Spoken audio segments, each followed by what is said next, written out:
Well, thank you, Madam President, and thank you, Dr. Ferrer, for being here today and for your good work, especially over the year of the COVID crisis.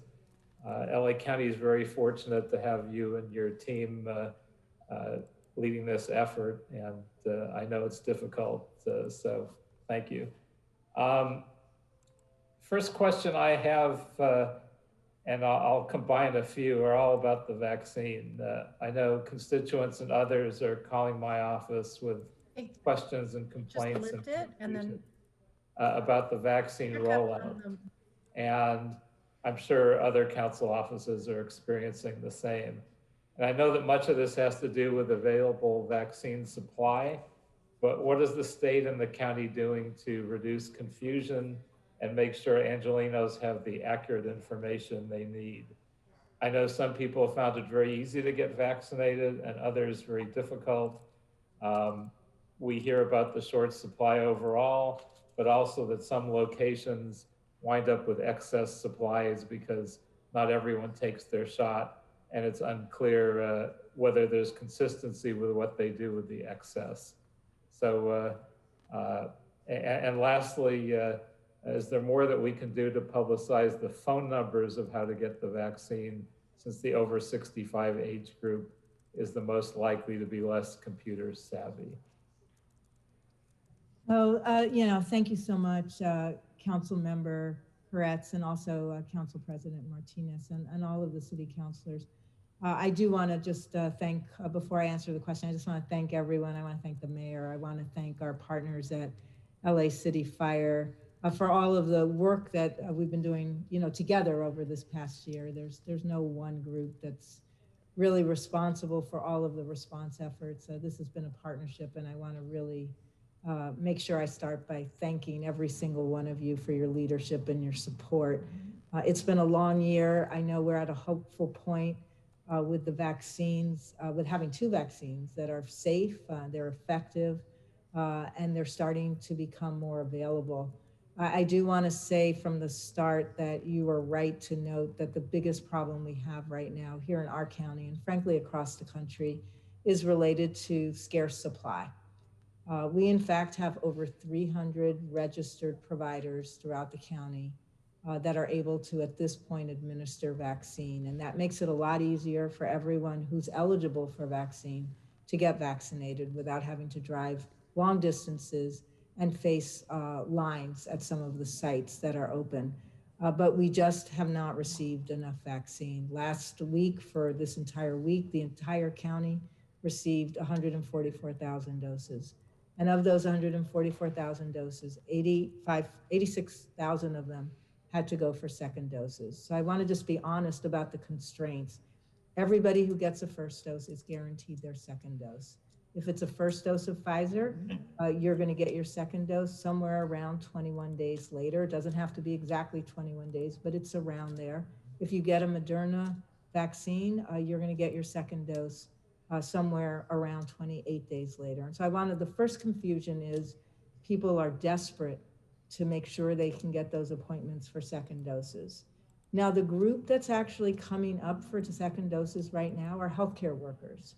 They're the only ones we were vaccinating 3 weeks ago or 4 weeks ago. And we're working to make sure that they can go back to the site where they received their first dose, or in the few situations where that site is no longer open, they're getting clear instructions of what sites will be open where they'll get appointments for their second dose. So I want to just reassure everyone, even if you didn't get an appointment for your second dose, everybody who was administering those first doses will be reaching out to you to get you that second dose. And we will be setting up with those partners a way for you to contact those partners if for some reason you don't get notified about your appointment. For everyone who's 65 and older, or who in this last week was receiving their doses either at one of the county large vaccination sites or one of the city's vaccination sites, you too are guaranteed a second dose, and you too will be notified in this upcoming week of when that appointment is and where you should go to get your second dose. I know people are frantic because, as you noted, The appointment system has not worked all that well. So the first group that I want to reassure is everybody who needs that second dose. We will make sure you get your second dose. It doesn't have to be the exact date, 21 days or 28 days, but it will be close to then, and you will be able, for the most part, to go back to the site where you got your first dose to get that second dose. And we know whatever doses come into the county, the first group that is allocated doses are those that are going to need their second doses. So I just want to reassure everyone about the second dose issue, because I know how pressing that issue has been, and I know how frantic people are to figure out how they're going to get an appointment. So you will be contacted by the site where you got your first dose with information about how to schedule that appointment for your second dose. And that should happen this week for everyone who was already vaccinated a couple of weeks ago. So no one should be frantic about getting that second dose. In terms of sort of what are the plans moving forward, I want to just say a couple of things. We've built a vast network in this county where people can get vaccinated. And as we get these doses, we try to allocate, particularly to those communities who have been the hardest hit, the providers that are in those communities so that they're able to do those vaccinations. But we do also have these large sites that are spread across the county and the city, Dodger Stadium being one of them. They have more capacity than they're going to have doses to be able to administer. But these are also places where people are trying to book appointments. One of the issues is, as soon as we open to 65, people who are 65 and older being able to get appointments, was that's 1.4 million people across the county. And we only had about 50, 60,000 appointments. So everything got overloaded. We're working to fix both the call center, because just like you noted, a lot of people who are older cannot navigate on the web. They might not have internet access. They may not even have a computer, and they certainly may struggle to make appointments that way. So we're trying to increase capacity at the call center so that if we don't get to your call and you leave a callback number, we're at least returning the calls within 24 to 48 hours to help people book through that. But the real limiting factor is just that we don't have appointments, not that we're not trying to accommodate folks. As soon as appointments become available, they're filling up at all of the sites across the county right now. I do also want to note that we're also working with our partners for people who are older and aren't mobile. We're trying to come up with a strategy. So please don't feel like we're leaving you out because you can't drive to a site. We recognize that, and we're working on setting up some mobile teams that will have capacity. This will be a couple of weeks out, but to be able to go to some of the senior centers and some of the senior housing developments where people have limited mobility, so that we can offer a way for folks with less mobility to be able to get vaccinated. The state yesterday acknowledged that they are moving towards a system of allocation and distribution that will be more centralized at the state with one registration system for everyone in the state. Right now here, even in LA County, there are 9 different patient registration systems that are running. They all have to eventually feed into the state, but we have 9 separate registration systems. The state would like to do away with that over the upcoming weeks. We'll have only one patient registration system. That would be my turn, that we've been piloting here in LA County. But they also are going to create a provider network. And we're going to transition, all of us, every county is going to transition to using that provider network as sort of the way to organize the distribution of vaccines all across the state. We don't have a lot of details on that, but I do want to sort of give everyone the heads up that the state is looking to creating a streamlined patient registration system and a well-defined network of providers who will be administering vaccine. And I would imagine we'll hear more about that in the weeks to come. In the meantime, we're working closely with everyone in the city. I want to, answer the questions about the schools at the same time. LAUSD has been a wonderful partner on a whole host of issues, including offering to help us set up some vaccination sites, particularly in some of the hardest hit communities at their schools. We're working with them to make sure that they're registered. In many sites, they'll be using partners with federally qualified health centers to make sure that that goes smoothly, but we're definitely open to that as well. So thanks for that question. council member. Thank you. I've got other members on the queue, so if I can go ahead and go, I'm going to go down the list. Mr. Bonin? Thank you, Madam President. Just a couple questions. First of all, thank you for Dr. Ferrer and the chief and Mr. Garcia for being here with us today. From the beginning of this, I have tried to be very, very supportive of public health agencies and the governor. I thought it was very, very important that we follow the science and the metrics.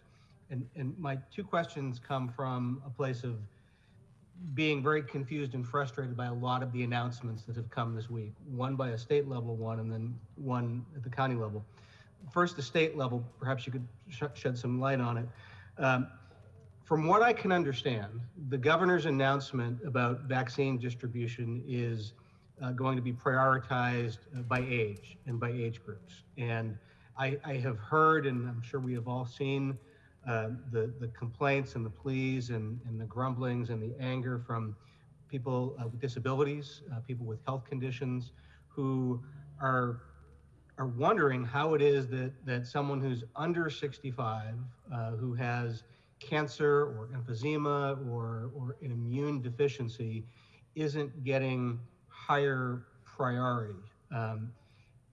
Two-part question. Has the governor's office explained at all why the heck that is the approach they're taking?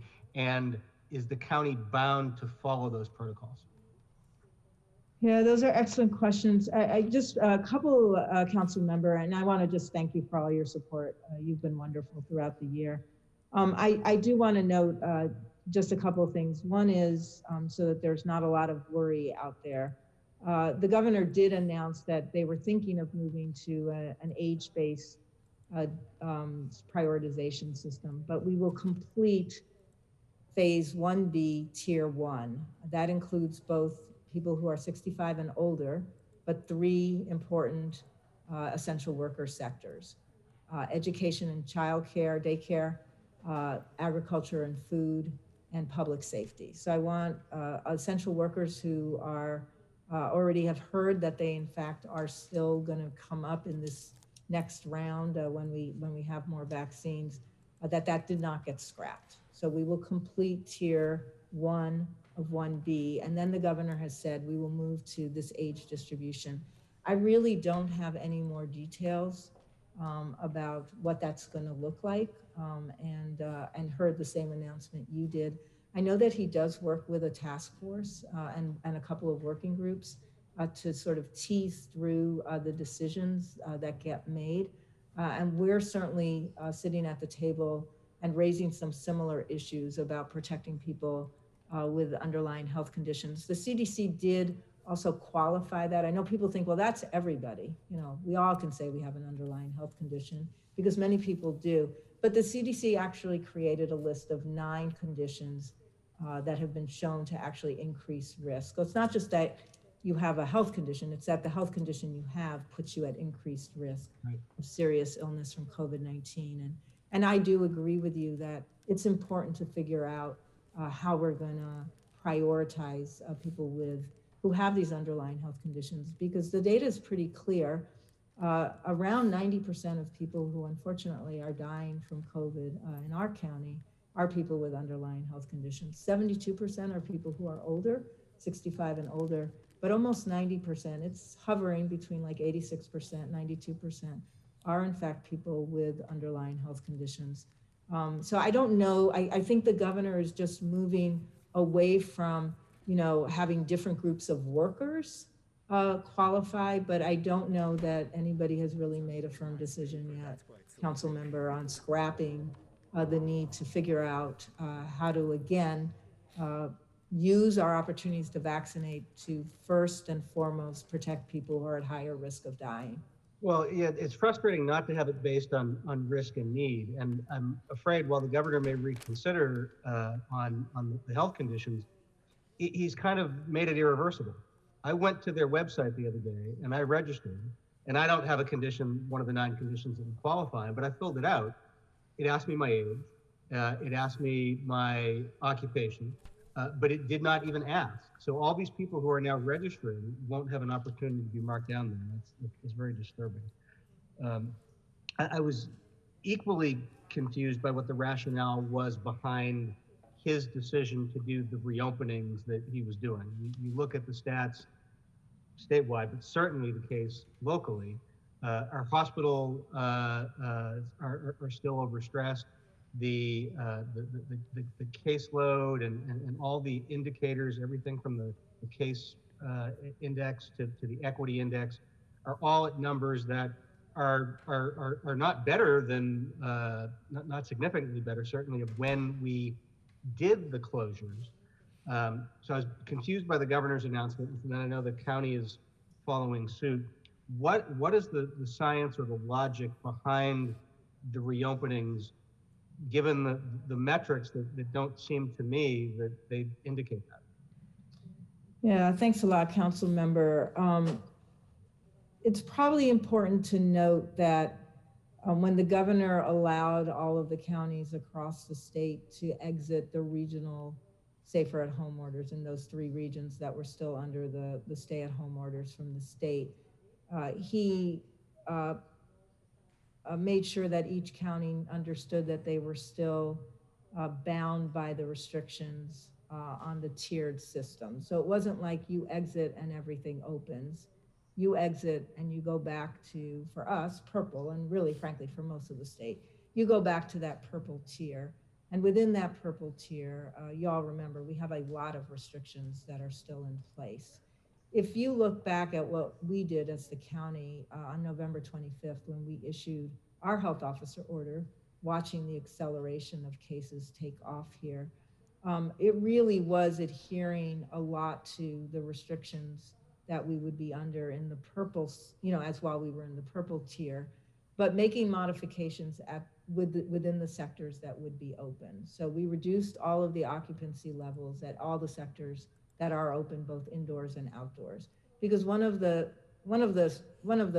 clear pieces of evidence we have is that this virus is much more likely to be transmitted indoors, but indoors when people aren't wearing a face covering, and indoors when people aren't keeping their distance, are also important considerations. So we've eliminated any possibility for people to be indoors without face coverings when they're not with their household and in any crowded situations. As a matter of fact, the occupancy rates indoors are about 25%, and that's what we've gone back to. The only real change for us from that November 25th health officer order is that on Friday, we will be allowing restaurants to reopen for outdoor dining. As everybody remembers, we have a lot of concern because that's a place where people will be taking off their face coverings. They're often there with people that may not be from their households in the past, and they're workers that need extra protection.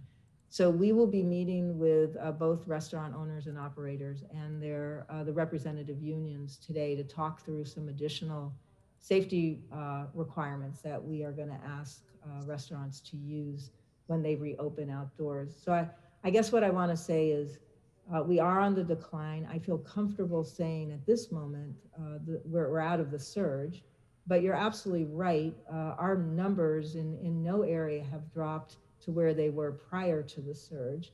And there is, in fact, the worry, as there has been in the past, that when you do any reopenings, you create more opportunities for people to intermingle. And many people read this as like, we don't have a big problem anymore. And that will not work for us. And you've got people who are now going back to work and are afraid to not go back to work because they might lose their unemployment, and then that hurts their families. And they have not yet been vaccinated. And I think that's sort of an intersection of where a lot of the public concern is. Okay, Mr. Bonnet, I also have to move on to another member. So, thank you.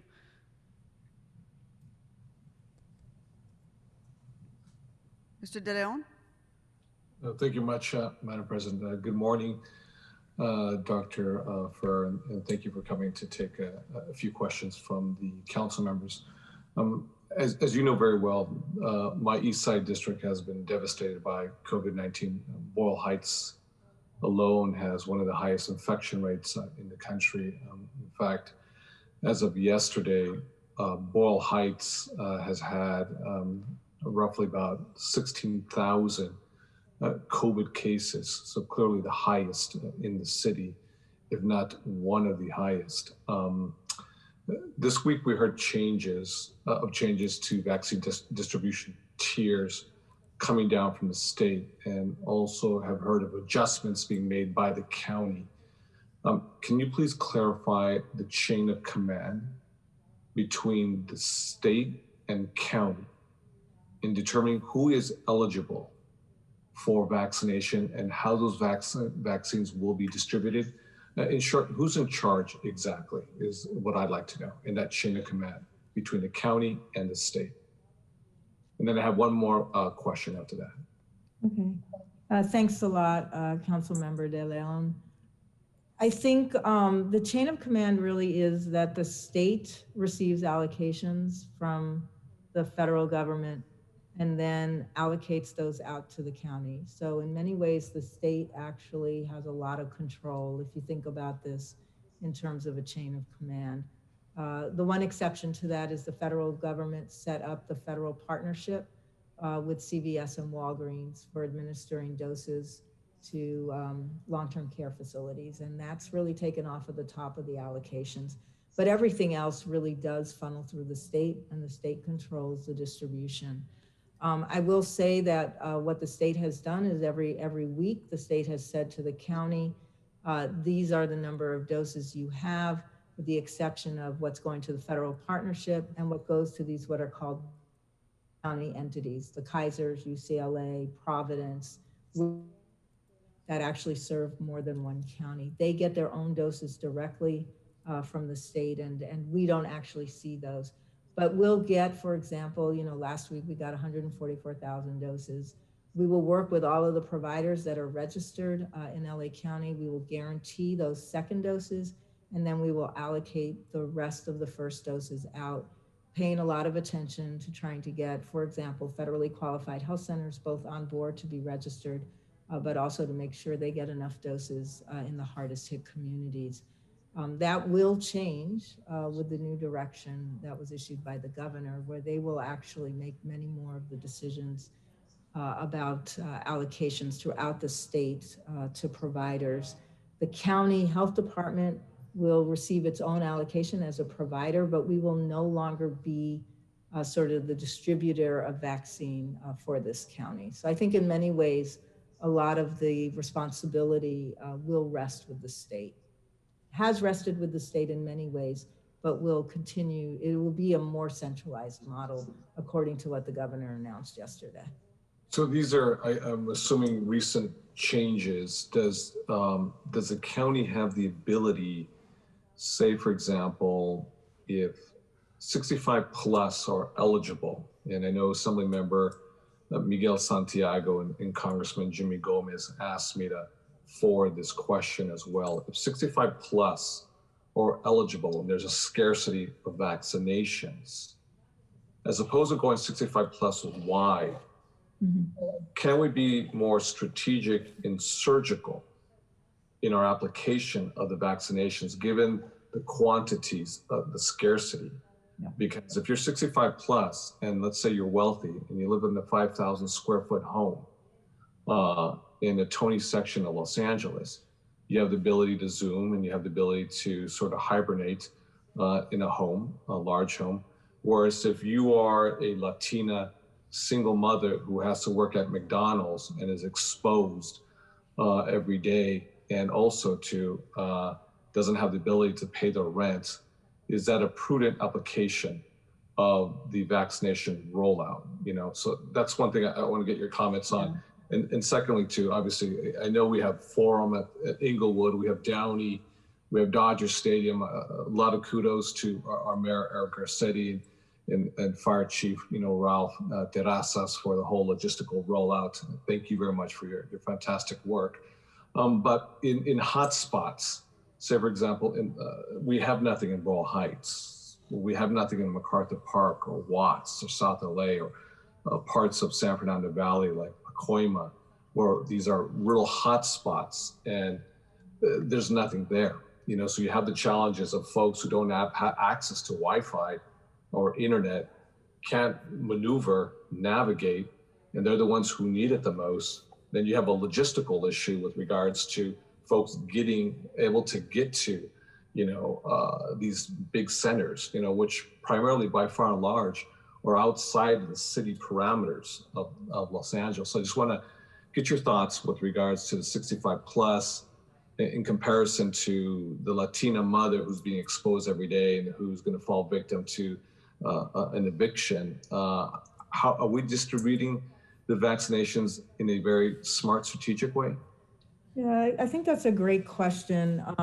And I do think, that we do have this opportunity to think strategically about how to reach those that, as you noted, are more in need of getting vaccinated. Obviously, if you're teleworking, even if you're 65 and older and you don't have to leave your house hardly at all, you have much less risk than, as you noted, all of our essential workers that are 65 and older and are working.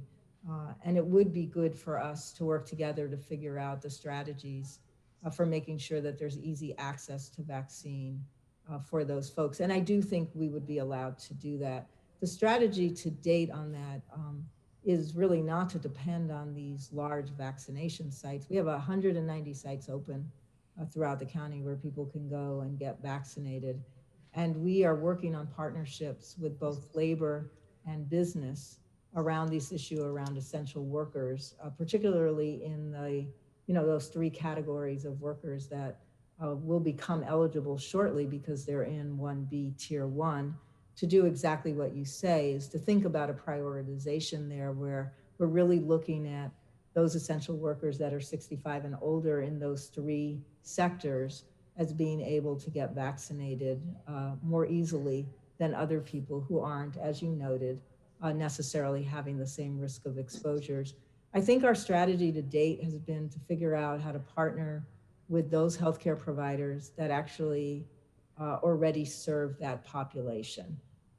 Because it's very comfortable for people to go to a federally qualified health center or a clinic in their neighborhood, or even a pharmacy in their neighborhood, whether that's a chain pharmacy or an independent pharmacy, to go and get vaccinated than it is to ask people to drive long distances. And many people can't do that. They don't have cars, particularly people 65 and older.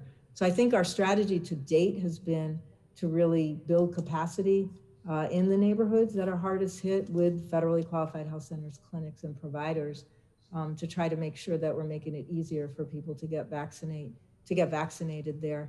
But I do appreciate your comments, and I do think, particularly as we're going to need to come up with strategies for these, essential worker sectors. If you do the math on those sectors and you add in then people who are 65 and older, like for LA County, that's going to be like over 2.5 million people that are going to be eligible to get vaccinated in the next short while.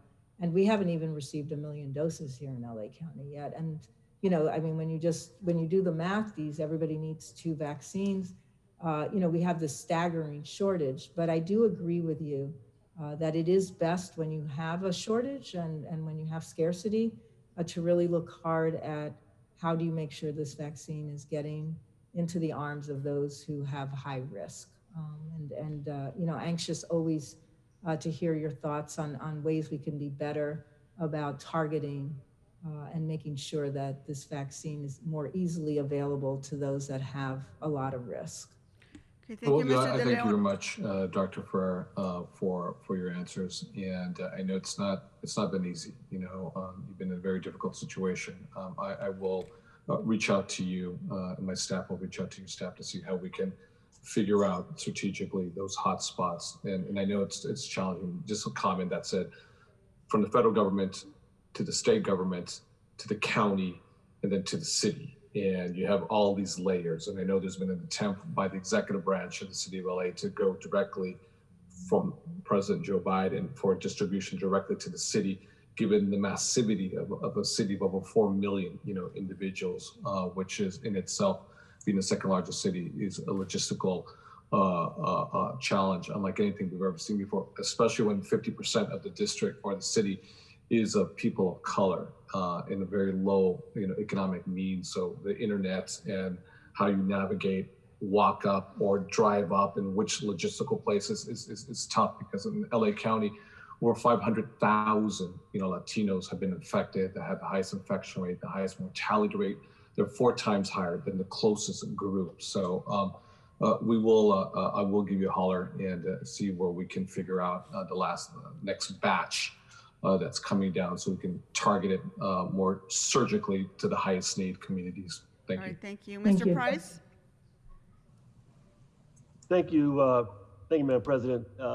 Doctor, again, thank you for your leadership on this. We also appreciate efforts from our fire department chief. Thank you. And Jaime, good to see you, sir. And we just appreciate the collaborative efforts.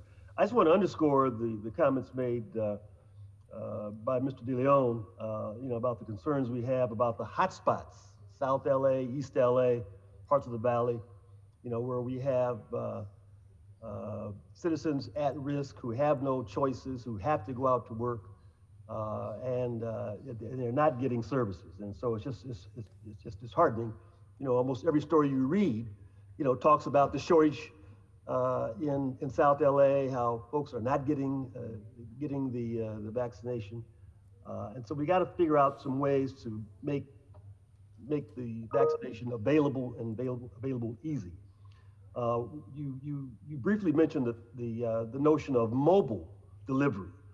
Has that been fleshed out? How do we really could take advantage of that, getting to the senior facilities, for example, and other parts where individuals may not have a chance to come? Where are we on those mobile services, and how can that be a more active part of our overall outreach plan? Dr. Ferrer, if I may, I see this as a recurring question. The Los Angeles City Fire Department, in partnership with CORE, we do have 7 mobile teams, and we have been mobilizing them throughout the city for the past several months. But right now it's limited to testing. We do place them in hotspots.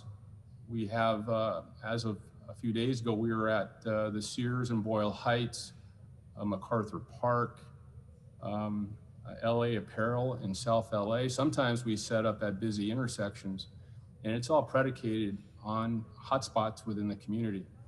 Now, with the arrival of additional vaccines, I think that's an easy transition to build upon that model, our mobile testing model, to provide vaccines to those hard-hit communities. I would ask that when we get to that point, we would work together to publicize their location so that they know they're there. That's what we're doing, in addition to many other things, but that goes to your question, sir. And I think, and I want to thank the chief, because you also are working with us on mobile teams at the skilled nursing facilities. So the place where we've actually been doing vaccinations with mobile teams have been at some of the skilled nursing facilities that weren't able to vaccinate the residents and the staff themselves. And we actually have a great partnership with the city on this as well, where we've created mobile teams. We're working with Curative and some of the sites. So we do have experience, and we know that it can be effective. Once we're done, we're almost done with doing second doses at all the skilled nursing facilities. And then our teams at the county level will be transitioning to doing mobile, having these mobile units go to senior housing developments and senior centers as we're able. And public housing. And public housing, I think, also yeah, would be an important target for that.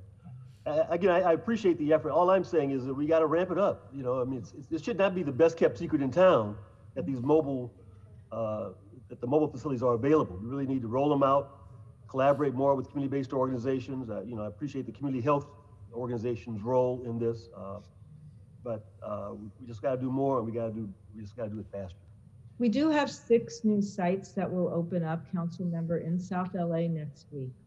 Some are pharmacies, and some are a couple of community federally qualified health centers that are opening up more sites.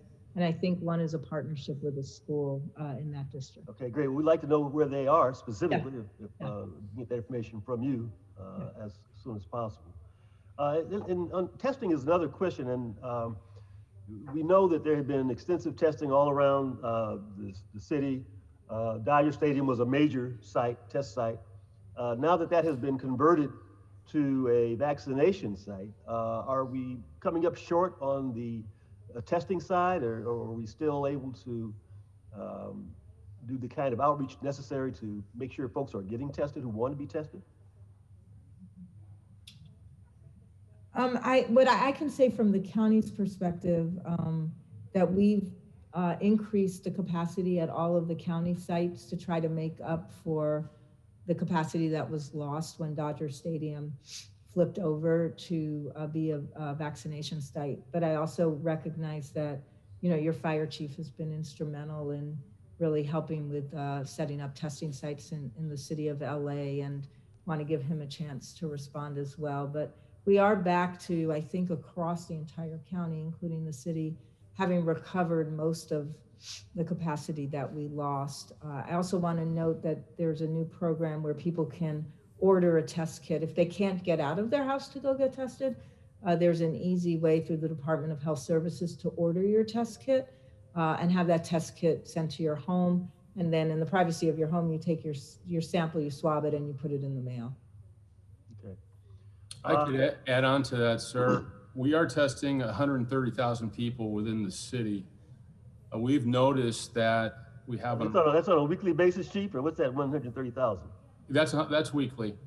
We have noticed there's been available appointments, and the availability of appointments has increased, which the demand has decreased by about 20% because there's a greater demand for the vaccination. So we're watching those numbers throughout the sites. And when we get more vaccines, we want to transition to do more vaccinating. And then finally, you know, the real tragedy that has occurred are the deaths that have been caused by COVID, and of course the pain that is extended to family and friends because of these deaths. You know, we were able to determine earlier this week that almost 600 individuals lost their lives to COVID in CD9 since the first of the year, since January. I just kind of want to get a better feel from you on how these numbers are generated. Is there one source? Is there a weekly tally that's done? How are we tracking these deaths? And Sure. and what can we do? Yeah, thanks, council member. Yes, we do track every death from COVID-19. All deaths from COVID-19 are reported to us. We report every day on deaths. It comes through the county? Comes through the county. You know, obviously we work closely with the coroner as well on deaths that are, you know, sort of an undetermined nature to determine whether it was a COVID-19, a death that was caused by COVID-19 or something else. But everybody reports to us, and yes, we do report that out daily. We also report deaths out and death rates out by community, so people can go on our website on a regular. By community, by zip code, or what's? We do it by community. It's not by, you know, so you can look up for Boyle Heights. You could look it up. You could look it up for, you know, Inglewood. You could, you know, you just would go in by the name of. Yeah, I think that's what we've been doing. Yeah. Yeah, it's mapped that way, and it's updated on a regular basis. So that people have a better sense of where the deaths are occurring. And then every 2 weeks, I do report out, like I will this afternoon at the press briefing. I take a look at what's happening with our case rates, death rates, and hospitalization rates by race and ethnicity, and by level of poverty in communities, and try to again do, you know, look more globally at sort of what do the trends tell us about these gaps that you've mentioned and that we're also concerned about. So we track that very closely, and then again, try to target resources based on what we're seeing. All right, thank you, Mr. President. Thank you, Doctor. Thank you. Mr. Cedillo?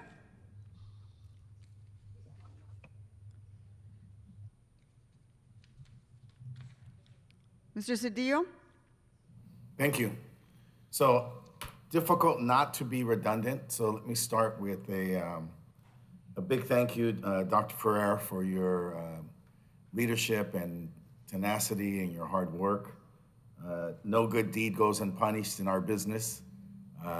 We run for office, and we know that when we do that, but you are an appointed leader. You come up through the ranks, and you don't seek the public notoriety that all of us accept as part of our job.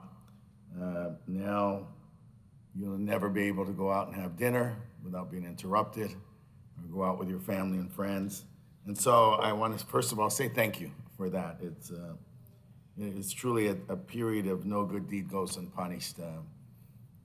An anecdote, I had a friend this weekend, professional, but above 65, coming from Pasadena, and got to the front of the line at Dodger Stadium, was one of the first ones, and then complained about the time.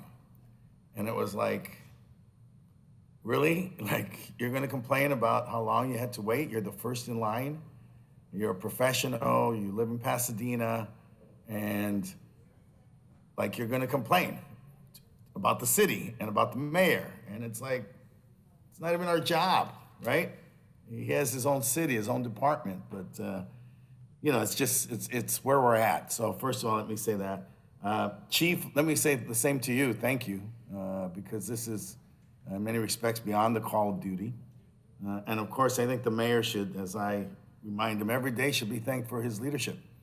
Because we, the city, we don't have a health department, and it's probably something we should give serious thought to, much like the city of Pasadena or Long Beach or San Francisco, one then that could collaborate within a broader system that's set up by the county, this incredible county, larger than I think 40 states, and with an infrastructure that's massive and a landmass that's massive.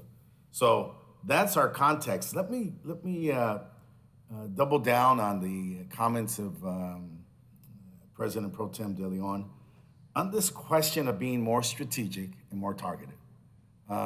We have an abundance of data. There's no question about it.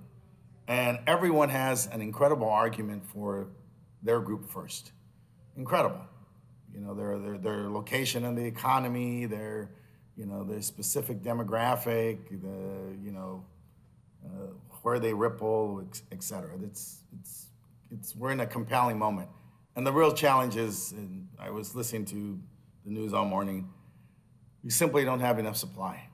And so we are given the very hard choices of prioritizing who goes first. And then we have a supply that has a 6-hour shelf life. And so that's really difficult when you consider all of that. The super centers are well known and people go there. But let me share with you the demographics of my district, and as an argument for doubling down on the more strategic approach. Not only do I have the single Latina worker, but she also lives in a multi-generational household. 2, 3, or 4 generations. This is true in 8, 9, 10. This is true in the 1st and the 14th. I mean, it just is. We have the density of Manhattan in parts of the city.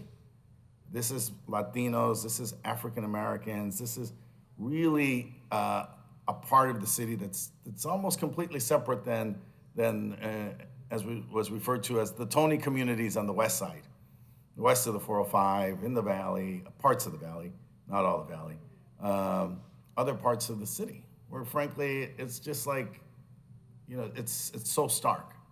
So let me advocate for those where we're over 65. We don't have internet access. We don't have capacity if we had internet access. It's multi-generational.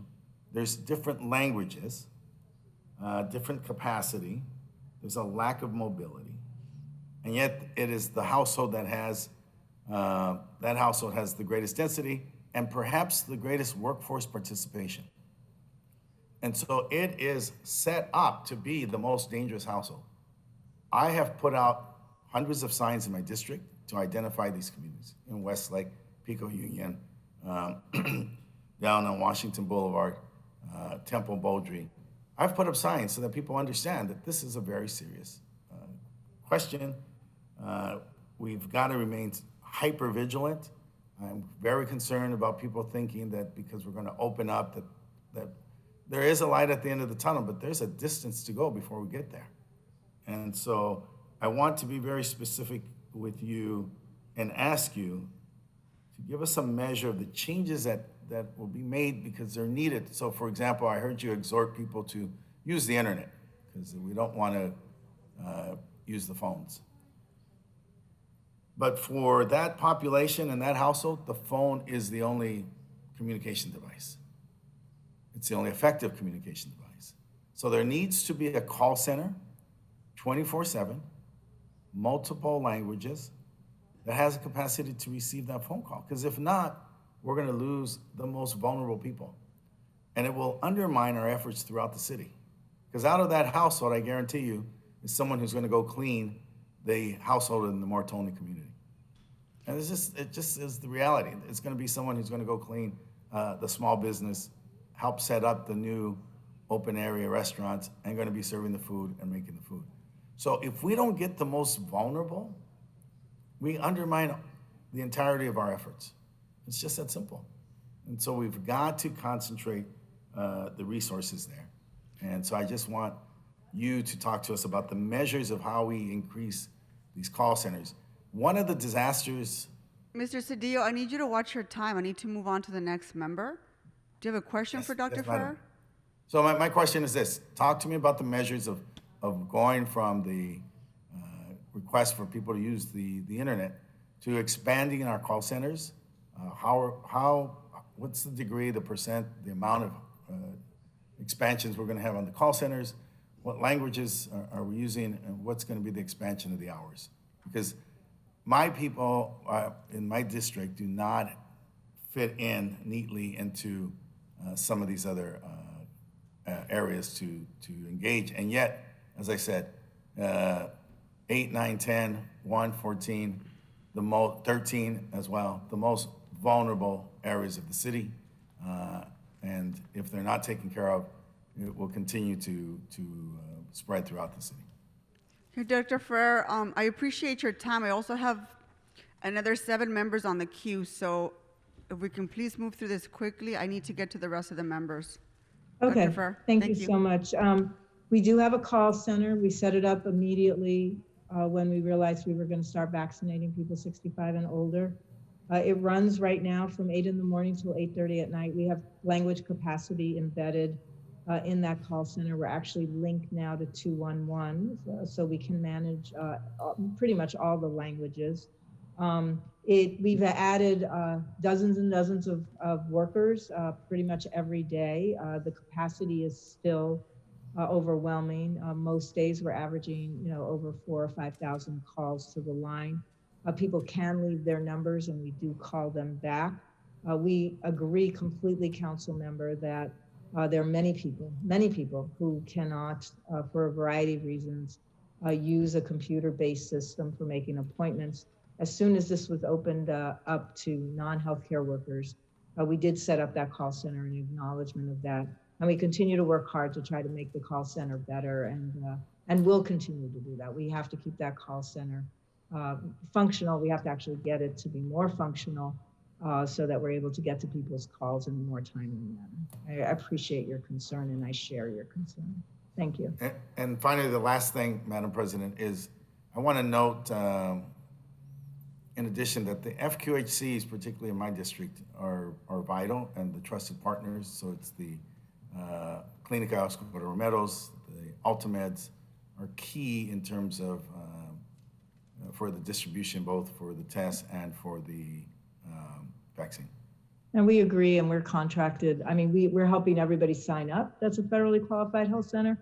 And at this point, by next week, all of the federally qualified health centers across the county that are registered with the state will be getting doses for them to be able to go ahead and start vaccinating their patients. Thank you. Thank you, Doctor, and thank you, Madam Chair. Thank you. Mr. O'Farrell? Thank you, Madam President. Dr. Ferrer, thank you so much for your leadership on this all these months. It has been exceptional. And you've done the city and the county proud across the country. So we're very grateful to your work. And Chief Terrazas, likewise for you and the fine men and women, the LAFD. Your collaboration has really been the example. And so we're deeply appreciative. Just a quick round robin of questions. Just to assure the public in case any remaining insecurities still exist. Just wanted to hear a confirmation that we are vaccinating regardless of immigration status in relation to all existing and future protocols. That is accurate, correct? That is completely accurate. Thank There are you. multiple ways of showing some identification, including, bills, letters, et cetera, but nobody should hesitate for a moment to get vaccinated because of their immigration status. And everyone should know you will never be asked a question ever at any of the sites about your immigration status. Thank you so much, Dr. Ferrer. Let's see, how does the county plan to vaccinate people experiencing homelessness and track to make sure that they receive their second dose of the vaccine? It's an excellent question. Right now, we're concentrating on vaccinating people experiencing homelessness who are 65 and older. We're starting to work through what we call our isolation and quarantine facilities, where many of them reside, our Project Room Key facilities, along with the cities, where we also have placed vulnerable people experiencing homelessness so that they're not exposed to others, particularly if they're older or they have underlying health conditions. We're starting with them, our partners in this, and I want to thank them as the Department of Health Services and their team. We are hopeful that in the next couple of weeks, we will have a new vaccine, the Johnson & Johnson one-dose vaccine, that will make it a lot easier for us to work in the encampments. Really is important that people do get the 2 doses. If we can get a confirmation that Johnson & Johnson will be applying for emergency use authorization next week, in the next couple of weeks, we will wait until we go into the encampments until we get those first doses that are one-time doses. That'll make it a lot easier to work in the encampments. But we do have plans, of course, to work both with those who are sheltered and those who are unsheltered and are experiencing homelessness. That's so encouraging. And are you working with the many, there's a whole spectrum of outreach organizations that are by and large regularly visit the same encampments, and there is a distribution sort of partnership right there. Yeah, we always have to work through the existing networks. I mean, we don't have capacity ourselves. What this is trying to get the right people registered and approved with the state system as a provider so that we can in fact make sure they're getting allocated doses. I do want to say one reason why the Department of Health Services is our partner on a lot of this is they have teams out there and they're embedded out there as well. And we're able to use them to make sure that the teams that are going to be doing these outreach, particularly once we get that 1-dose vaccine, will be able to help us with the distribution. We can never do this ourselves, ever.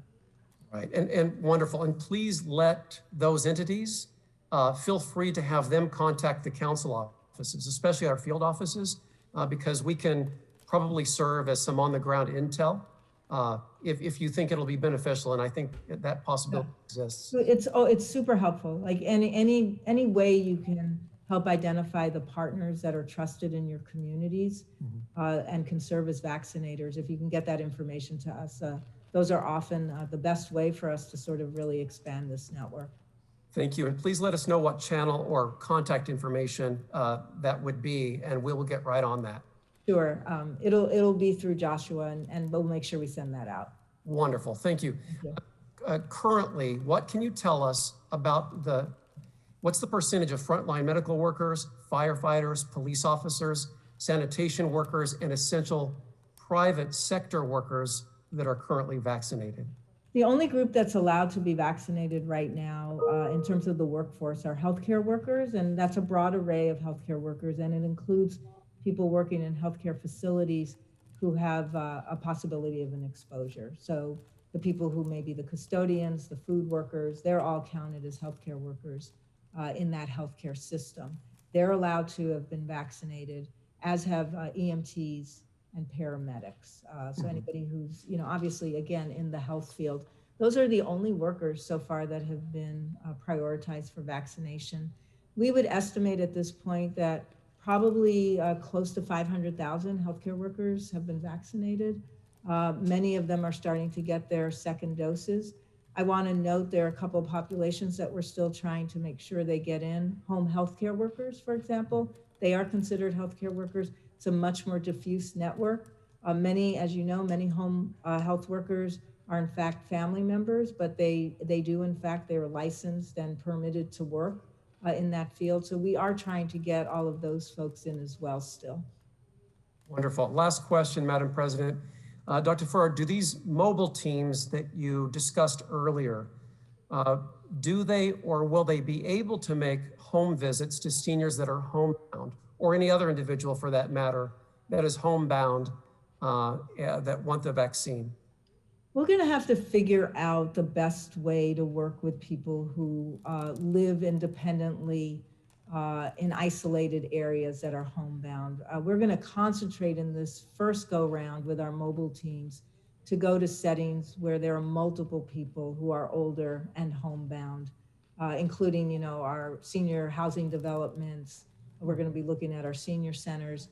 We do have a partnership that we're working on with our home healthcare workers, many of whom provide services to homebound seniors, to see if there's a way we can, you know, some of those home health workers actually take those homebound seniors to their doctor's appointments, to the pharmacy, et cetera. So we're trying to see if there's a way, even right now, to partner and have home healthcare workers bring with them a homebound senior to be able to get their vaccination at whatever site they're going to get vaccinated. But yes, I mean, we know it's a problem we have to solve.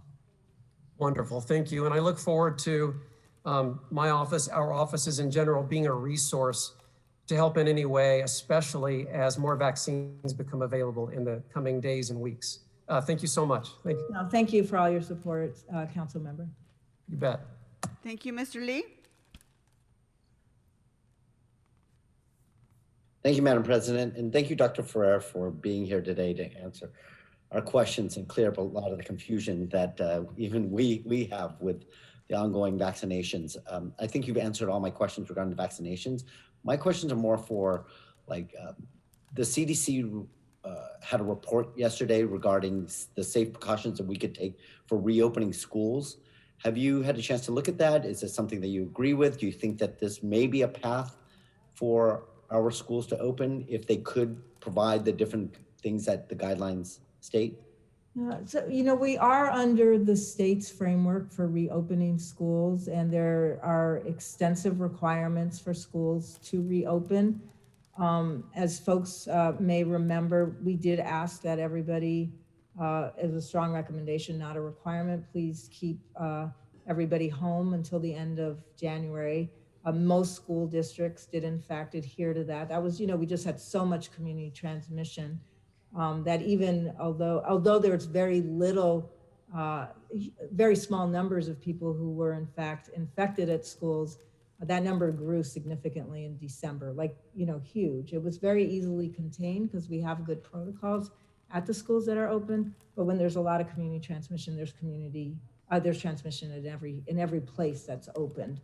They will all, I think, many of them will be reopening at the beginning of February. There are 2 groups of students that are allowed back at schools right now under the state protocol.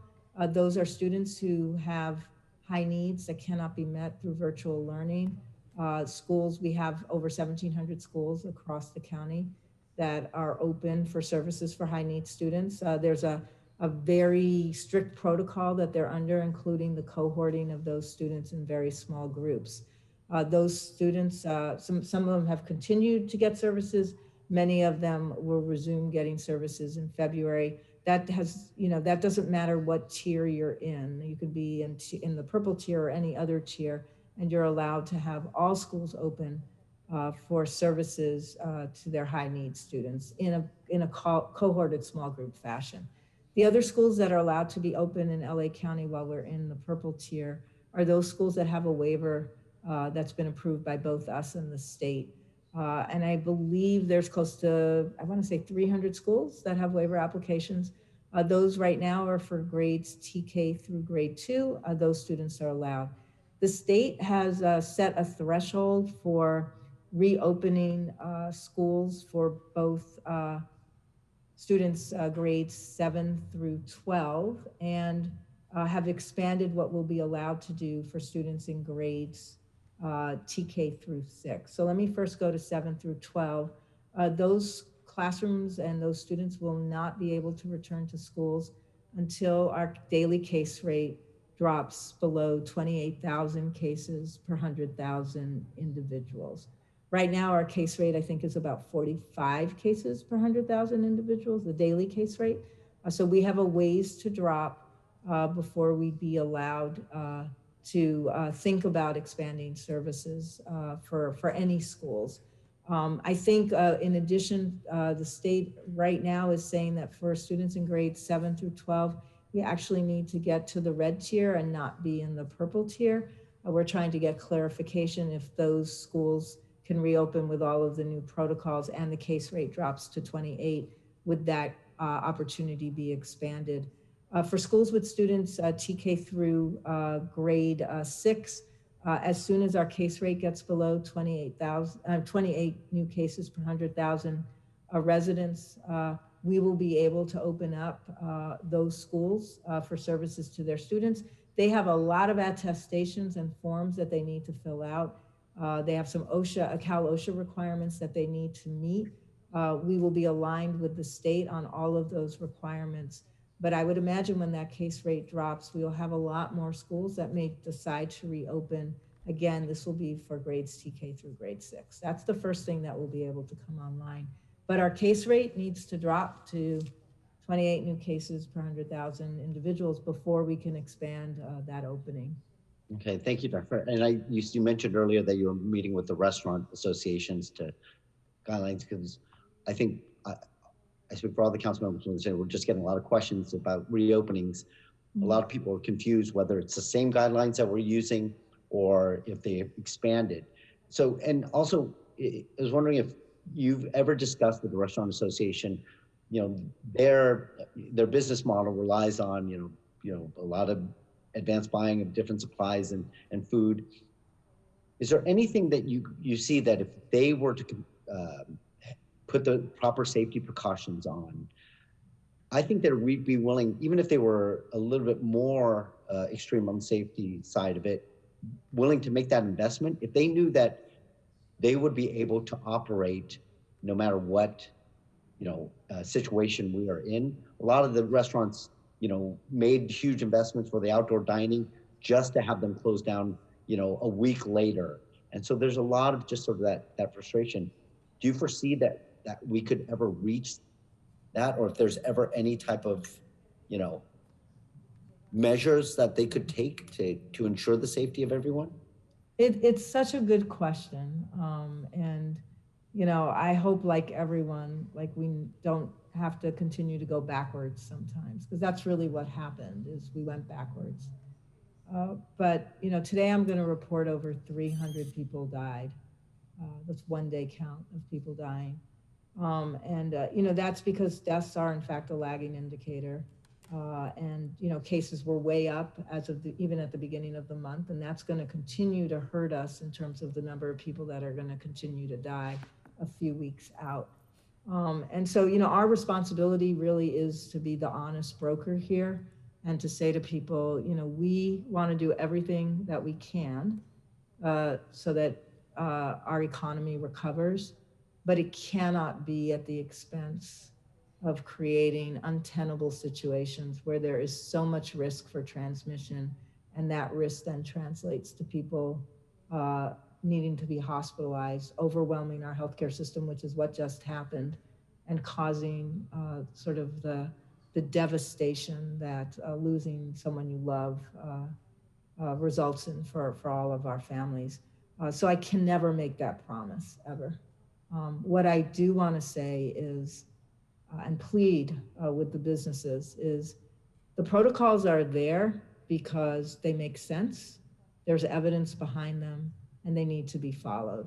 The cutting of corners is really what creates the problems for us. You all saw the same pictures I did at our restaurants during both the NBA finals and during the World Series, where people were crowded, holding their drinks, standing up, not wearing any face coverings, watching a TV at a restaurant, all packed in. That's not the rule. You can't be standing and eating and drinking.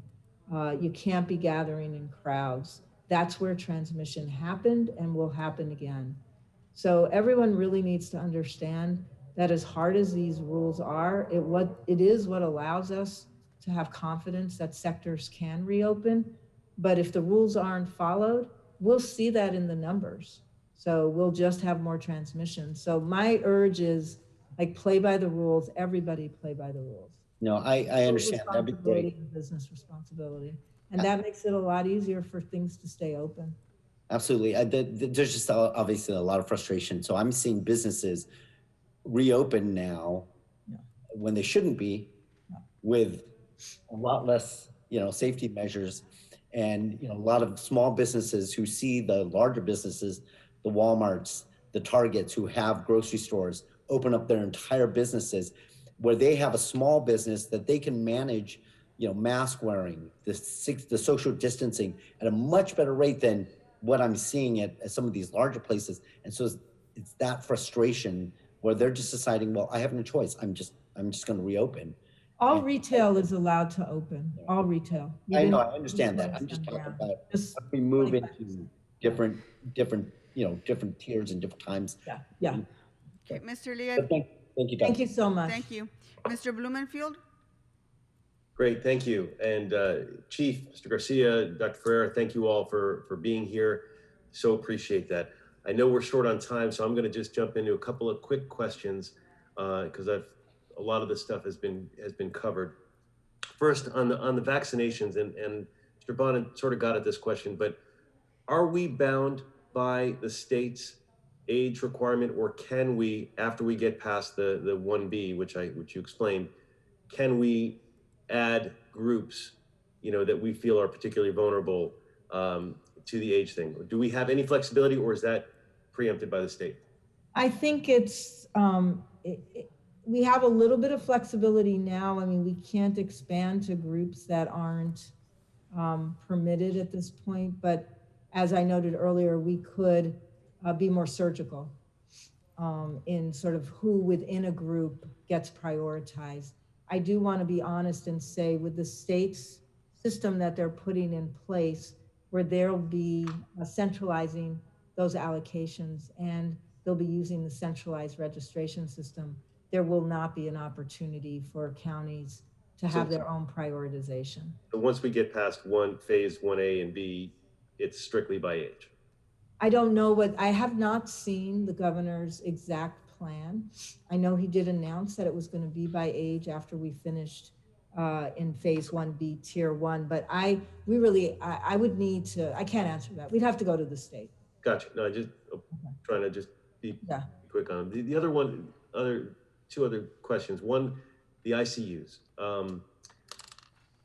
I don't quite get it. I mean, we're still at zero capacity, and I feel like we're moving, but we're at zero capacity. That is dissonance in my brain, and then I hear that we may be headed for greater capacity in a few weeks. What do you see on the ICU front, and how does that work with the openings? That's a great question. So the state used a regional metric that was what we would call an adjusted measure for ICU capacity. If you actually look at LA County's ICU capacity right now, I think today it's 11%. So there are 11% of the beds in the ICUs are technically open. That's a very small margin, and it really doesn't account for the fact that people go in and out of the ICU on an hourly basis. So we have a slim margin, but I do want to say that the rate that the state was using, that read 000 every day, was what they were calling an adjusted rate. And really, the reason I want to point this out is what they were accounting for was the percent of patients in the ICU that were COVID-19 patients. And if you were over 30%, you lost points for being over 30%. So if more than 30% of the patients in the ICU across a given region were in fact COVID patients. So we've been hovering at more like 50%, for example, in LA County. They made that adjustment that really drove those rates down to zero. So it really was a measure not just of available beds, available staff beds, but it was also a measure of what percent of folks were in the ICU that were COVID-19 positive. with all of our hospitals at this point still not engaging in other elective procedures, non-essential elective procedures, the need for other patients to be using those ICU beds has somewhat diminished, and that will again allow us to have this greater capacity across the county. The state ran a complicated algorithm and determined that 4 weeks from now, based on our case numbers and some accounting for what that R factor is, that I know, that R effective factor, you've all heard about that, the projection of how much are we transmitting in our communities.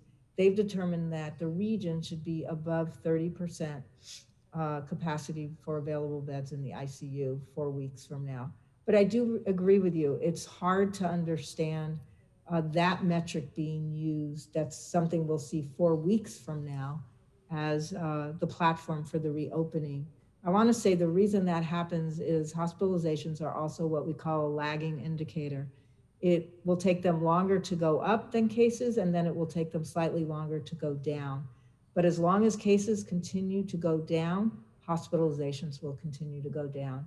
So we'll be in trouble, and we know we'll be in trouble when we see a sustained pattern of our number of cases going back up, because that will automatically result in more people needing to be hospitalized. 10 to 12% of our cases over the last, I don't want to say 6 months now, those people have required at some point in time required a hospitalization. So you can look at your cases and you can do some predictions a couple of weeks after people get positive. Somewhere around 10% of them are going to end up requiring a hospitalization.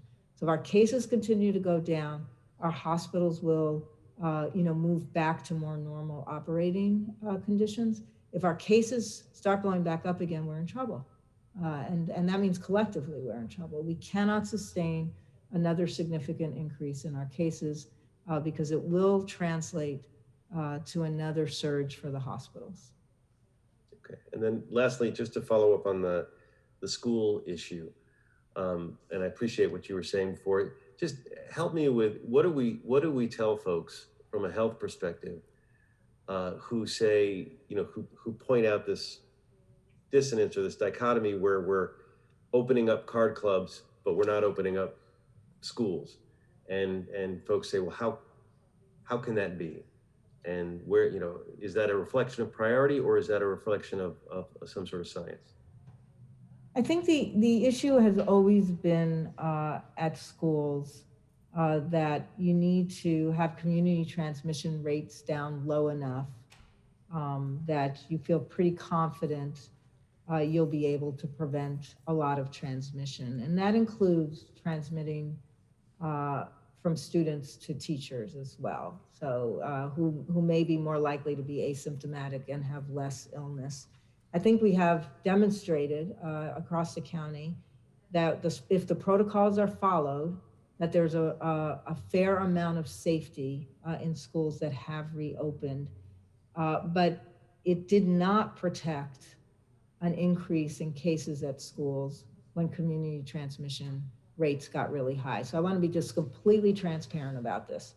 All the way through the middle of November, the numbers of cases, of positive cases at schools that were open was really, really low.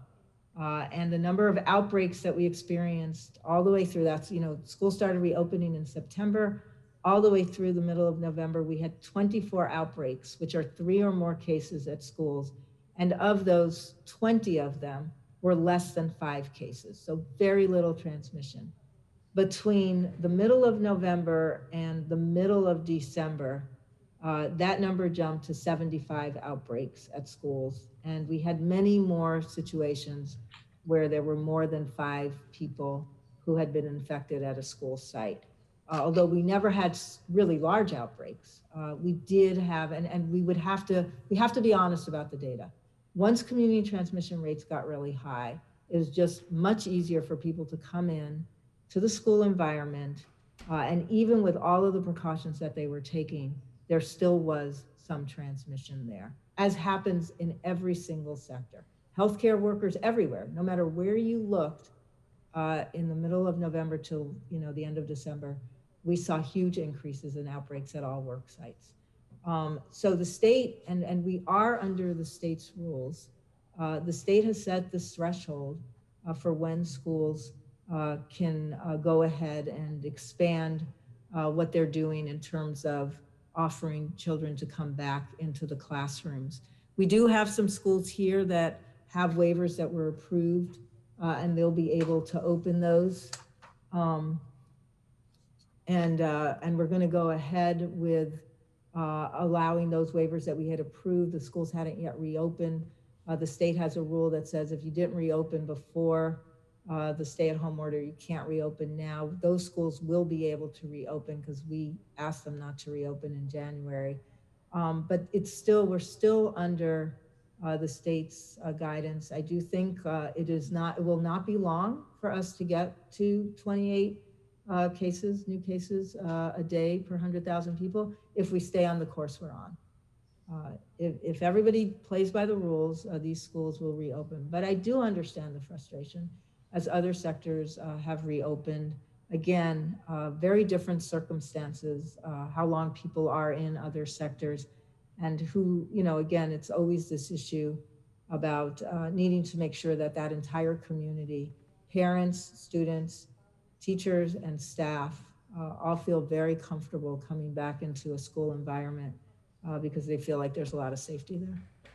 When you say it will not be long to get to that 28 per 100,000 caseload, what does that mean in terms of? I think if we continue to decrease, we might hit that number in 2 to 3 weeks. Wow. We dropped pretty significantly just in 1 week. I think we were at 75 cases per 100,000 a week ago.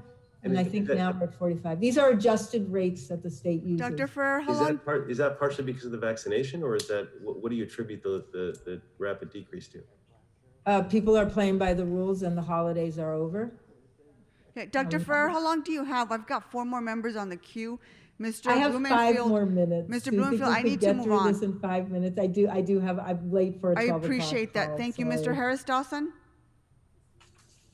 Thank you, Madam Chair. Thank you, Dr. Ferrer. I'll cut to the chase. Thank you to everybody. Everybody's great doing their best work. Hello, can you hear me? Yeah, I just need to tell these folks that I'm 5 minutes late. So. Yes, I've got 2 more members, Mr. Harris-Dawson. My first question is for the chief, so I can ask the chief while you're doing that, if that's okay, Madam Chair. Chief Terrazas, you talked about the mobile units. Do you say the county gets vaccine dosages on Monday? How quickly could you deploy the mobile units to neighborhoods to get people vaccinated? Well, thank you for the question. I think our first effort will be to do the most good for the most people. So that would be the mega sites. And I think the next step after that would be to equip our mobile teams with clinicians who can do the shots in partnership with CORE. So to answer your question, sir, dependent upon the availability of vaccines, I could see transitioning that effort in the next month or so. A month. I would just put out to you that that's a long time to wait, given how certain communities are going to be, frankly, dependent upon the mobile units. So, again, I would just request that we try to achieve a state of readiness so that when the vaccine drops, we don't have to wait an additional month before we get the mobile units out. The big sites are great, but as has been discussed earlier, the big sites serve who they serve and tend to reinforce some of the inequities that the pandemic has exposed or laid bare.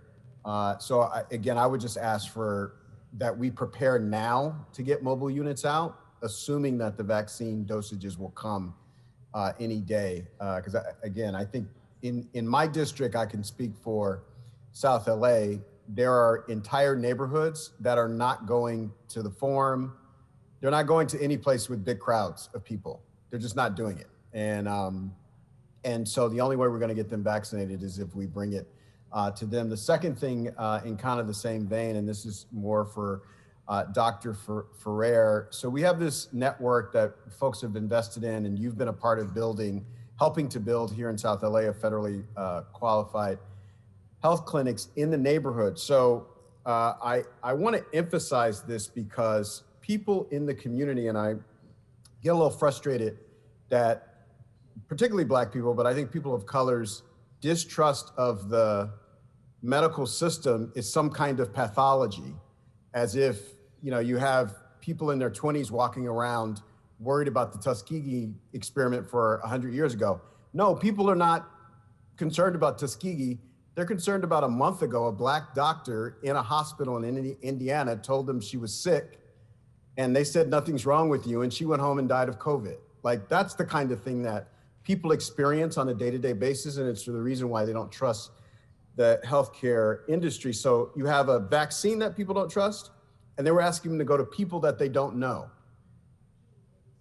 Our clinics solve at least one half of that equation. You can go to people you know in your neighborhood. But it seems like our investment is really weighted to the large centers. And I want to know if there's something we can do to even that out. I know the clinics that I've been to are getting about 1/5 the dosages that they have the capacity to distribute in the community. I will also note, just anecdotally, before I close, I visited a large site in our area. So I visited the Forum, I visited Crenshaw Christian Center when we were doing it there. I'm just gonna be frank about it. The people at those sites did not reflect the community. I went across town to St. John's Wellness Clinic on Hoover, and the opposite was the case. And so I just wanna, again, press for more of investment, but I wanna hear your opinions about the assumptions we're operating with and how we can move forward. And that concludes my questions, Madam Chair. Appreciate you. Thank you, sir. Dr. Ferrer, I've got 2 more members we really need to get to. Ms. Rahman, I know you've been waiting. I will respond just quickly. I appreciate the council members' concerns and actually share them, and want to make sure that as we're doing the allocations now, we are honoring the allocations that are going to the small providers in the neighborhoods. I totally agree with you. It's so much easier to go to somebody you trust. It's going to be a really, really large hurdle, and I think significant barrier if we're not allocating enough doses to the federally qualified health centers and the smaller clinics and the independent pharmacies who are already in communities that have been hardest hit, have trusted relationships, and people can go there and not just get vaccinated, but get their questions answered. I think the second part of this is everybody has the right to make their own decision about whether or not they want to get vaccinated. We need to make sure people have good information, it's reliable information, it's from a source that they trust, so that they can make that decision for themselves and the people that they love. And that's the second part of the equation here, is we have to get out information that people can look at, feel confident in, talk to people that they trust, so that they make the decision that they feel is right for them. And I said this yesterday, and I want to repeat it. Just because someone says, I don't want to get vaccinated today, doesn't mean that they might not want to get vaccinated a month from now. And it's okay if people want to wait, and they need to take their time to make that decision. And we should all respect that. It is, we obviously wouldn't be asking people to get vaccinated if we didn't think it was safe and if we didn't think it was effective.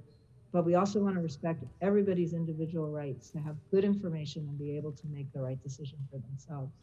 So, Ms. Rahman? Hi, I'll keep it really brief. And thank you to both of you for coming here today and sharing your time with us. I think I want to echo some of the dissonance around the speed of the reopening and what we're expecting from people. I think it's really hard to ask people, don't change your behaviors, but a lot of rules are changing around where you can go and what you're allowed to do, but don't change your behavior because that's going to keep our cases down. And I think that's just a hard message to convey to people as we're talking about it. And I just wanted to share that with you in this open forum. It's not, it's not necessarily something you need to comment on, but I did want to ask you, we're seeing a lot of disparities around, racial disparities around vaccines. And I wanted to ask you, as a city council body, what is it on that public education piece that you were just talking about? What is it that we can do? What is it that our offices can do? Is it sending out mail? Is it making phone calls? Is it, staffing phone banks? Is it Is it other means of getting the information out about this? How can we support efforts in actually making sure that more people are excited about taking the vaccine, that the vaccine information is getting to people about how to get to it? What is it that you need from us? Yeah, thank you so much, Council Member, and I really appreciate your offer of support. I think there's a variety of things that Council members can do and also can push us to be better at. One thing is you are trusted by many of the people in your communities that you're serving, and we'd like to use that trust. If you hold a town hall and want to have one of our physicians come and speak about the vaccine and speak about vaccine safety, we're always happy to do that. If you have capacity and are sending out information routinely to the people in your districts, the residents in your districts, and you want to include information about vaccines, please contact our office. We're happy to create, and we have a lot of materials. We're happy to have you disseminate our materials. They are all in, I think, 13 different languages at this point. So, anything that you're sending out and you want to use your ability to communicate with residents to amplify the message, we're always happy to take you up on that. And then I think the third thing is we know that one of the best ways for people to feel more confident in this vaccine is to hear it from other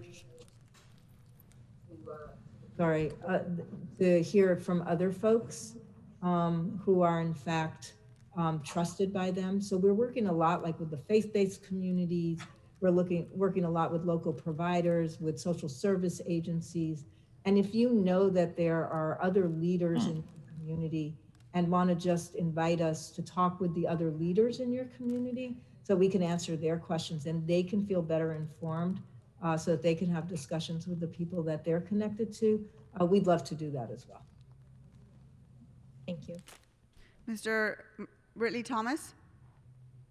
Madam President, briefly stated, I appreciate the presentation and the questions that have been posed. Might I suggest that a crisis warrants unprecedented collaboration and the building of consensus. I take today's presentation by the three persons here as a step in that direction. The more the state, the more the county, the more the city more effectively communicate and collaborate, the better results we will achieve, the more effective we can be in delivering the kind of services that we all wish to see happen. The second point, Madam President, is simply this. Equity is the order of the day. We speak the language of anti-racist sensibilities and policies. Institutional forms of racialized disparities are upon us. Dr. Ferrer initiated 3 years ago the Center for Equity in the Department of Public Health. Might I suggest that that template be made available to the city of Los Angeles in the pursuit of collaboration in connection with COVID-19, both testing centers as well as the vaccinations. Those things seem to me to be fundamentally important. They are in place, and if we could just communicate more effectively, collaborate, I think our constituents will be the beneficiaries. Thank you, Madam President.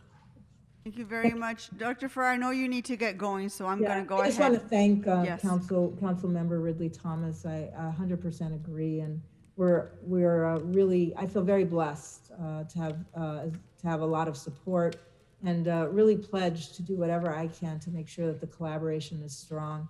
I do like the notion that when we're most effective when we're unified, and I'm happy to share the resources we have around our work to really advance equity and agree that we have in front of us the most stark example of a health inequity that we're all living through. And if there's any there's no greater imperative at the moment than to actually figure out a way to eliminate the disaster that we're seeing in terms of gaps in people's outcomes based on their race, ethnicity, or the level of poverty. So thank you so much, Supervisor. Dr. Ferrer, and I know you need to get going, so I'm going to leave you just with a couple of thoughts really, really quickly, not questions, but suggestions. I really am concerned about our elderly and how they're supposed to navigate this very complicated appointment website that a lot of our folks are having a real challenge with, particularly those who do not speak English or don't have anyone to access technology. So if there is a way to come up with a wait list for anyone who's 65 or older or having these challenges, we need to do that immediately, as well as for any vaccine that is left over after a full day.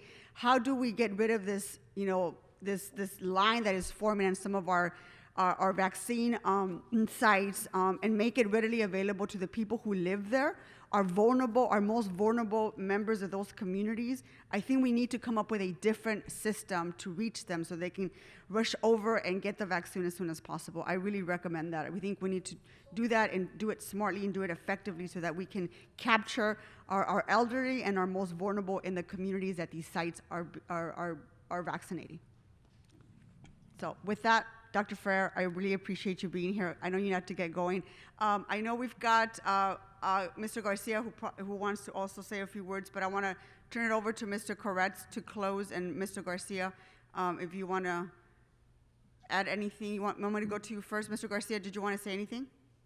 Yeah, thank you very much, Madam President, and I want to thank Councilman Koretz for the invitation, and I want to actually piggyback on Councilmember Marguerite Lee Thomas's comment about collaboration and just reassure the council that, the hospitals certainly appreciate, the hospital community appreciates the leadership of Dr. Barbara Ferrer and her staff at the Department of Public Health. Just to let you know, we are in daily communication with the Department of Public Health, and not only with Public Health, but also with the California Office of Emergency Services, the California Department of Public Health, and the California Emergency Services Authority, as well as the LA County EMS Agency, which is led by Kathy Chedester. And I have to tell you that it's been phenomenal. The lines of communication, the ability for us to come together on a regular basis to identify issues, challenges, and then knocking and clearing those barriers to support the hospitals. I know Dr. Blumenfield was asking about the issues of ICU capacity, and just want to let you know that through our collaborative efforts with the state and the county, there have been additional beds, ICU beds that have been opened in LA County. There's a few beds. There's a hospital in San Fernando Valley that's added to state resources. They've added additional beds there, as well as down in the southeast area of the county. They've added additional med-surg and ICU beds to, again, be the backup valve for the hospitals as they're surging, that they could be able to move patients into those settings. And so it's really been about collaborating, like I said, looking at the barriers that hospitals encounter towards discharges, and really looking to, again, public health to help us in really knocking those barriers down and moving the individuals into the appropriate settings. And so I think, one of the questions I have been asked is, how can the city help the hospitals? And I would say that one way that the city can support the hospitals is during the surge, because at one point hospitals were caring for about over 8,000 people who had COVID. And yes, the numbers are going down, and we still need to make further headway in this. But I think in terms of the discharges, supporting hospitals is, during COVID, many of the homeless shelters decreased their capacity to institute social distancing, which is needed and it was appropriate.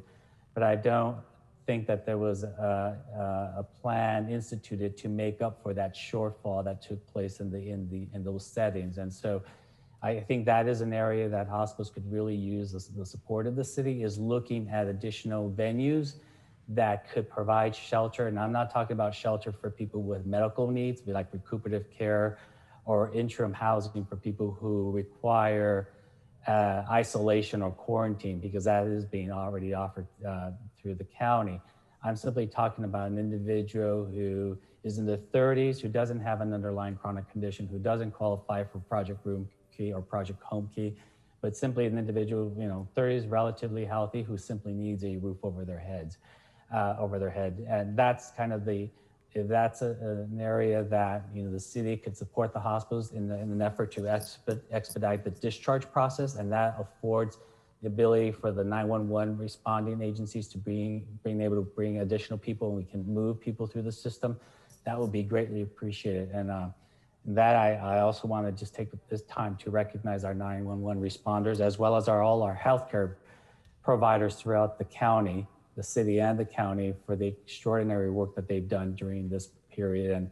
And I know there's some light at the end of the tunnel, but there's still much more work that needs to be done. Thank you. We also have Chief Terraza, who also needs to leave. I want to thank you, Chief Terraza, for joining us this morning. Actually, now it's afternoon, but I appreciate your time. I'm going, did you want to say a few words before you have to go, Mr. Go ahead, Chief. Madam President, real quickly, Councilmember Harris Dawson made a very good suggestion. I told him about a month, and that was dependent upon vaccine availability and civilian staffing. I've been texting, and we're going to make an ask. We are making the ask as we speak to the state to get additional vaccines so we can transition our mobile teams to vaccination teams.